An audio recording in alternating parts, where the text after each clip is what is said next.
So as you can see the front of the vehicle, you look down the side, not much to see there. It's like the fire exit.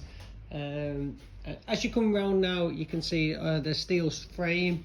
These little cups here, you can see these little cups here and here, they actually take the original radiator.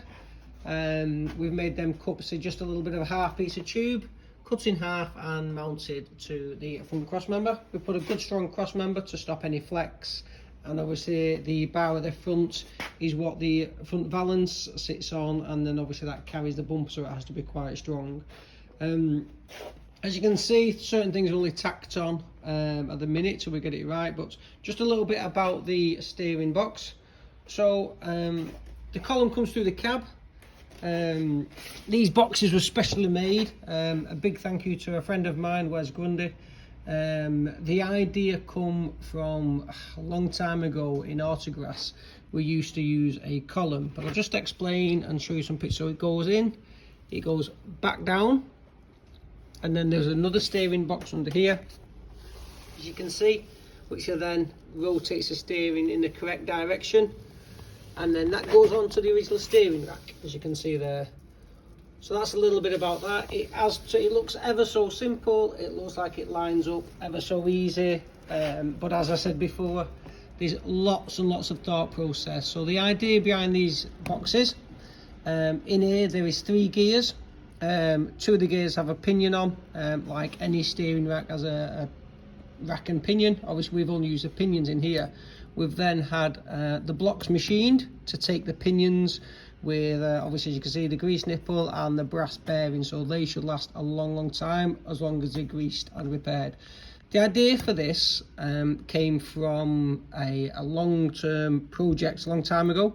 In Autograss we race things that look like buggies, which are actually called specials, and they come, we never had quick racks back in the 80s, so we used to use a duplex timing chain off a Mini. So that duplex timing chain had a big gear and a small gear, which obviously made the ratio quicker. Over time things progressed and we had quick racks.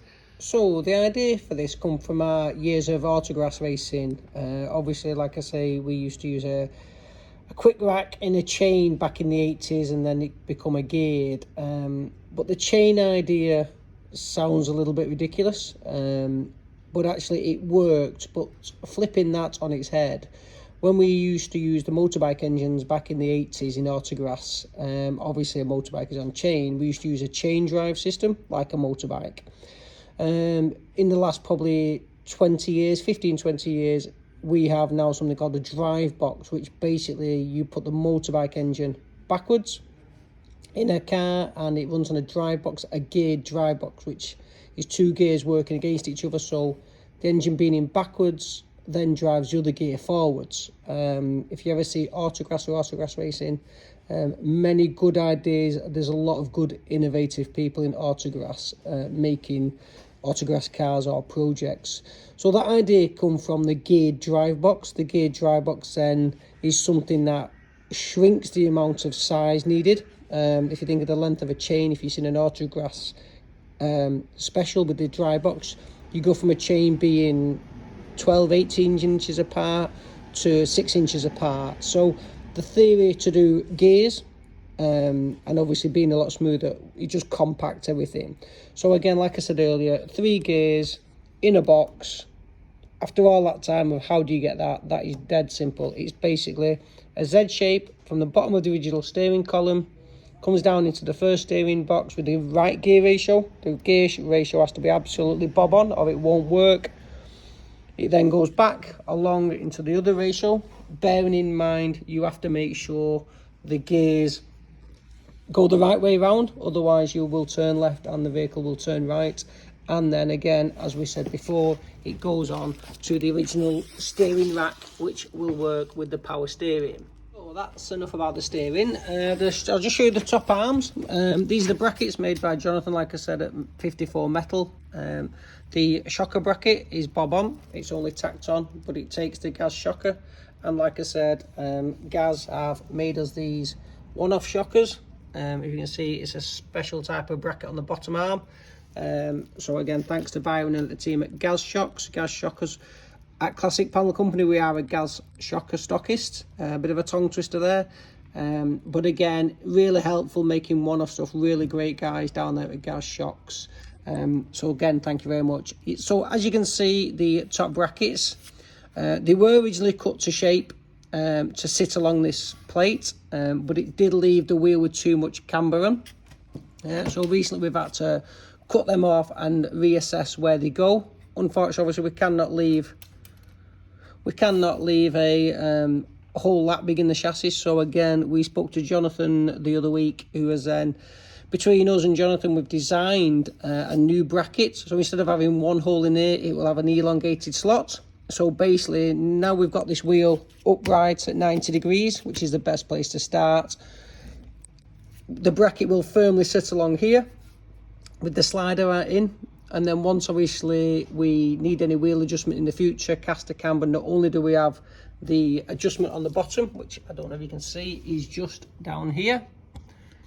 You can see there. And obviously, we have the adjuster on the top. So caster camber should not be a problem in the future. Regarding caster, what we've done, obviously, the top arm, again, is always, it's part of the inner wing on the donor vehicle. So what we've done, just in case we're out at the moment, we've created space here. This will allow the top arm to slide back or forward. Again, we've done it on both, so we've got the same amount of washers. We always probably would need to go back more than forward, so we've got a few more washers in the back than the front. That will allow to slide the arm back and create more caster if needed. Obviously, when the steering is straight, you don't have any caster, you only have camber. So there are a couple of the things that we've had issues with that will be being processed. Like I said earlier, the main part of this is a constant thought process, how to get things to fit, how to make things work. Just while we're on this note, obviously, this is the original cradle. So this is off our donor vehicle. Like I said, you've got your anti-roll bar there, you've got your engine and everything else. What we've done here, you can see the little legs again, only tacked on. We have come through underneath. Obviously, we couldn't send a bolt all the way up because obviously you're reducing the strength of a bolt if you're putting something in so long. So what we've done, we've got some gussets to go in here, which will create strength in there.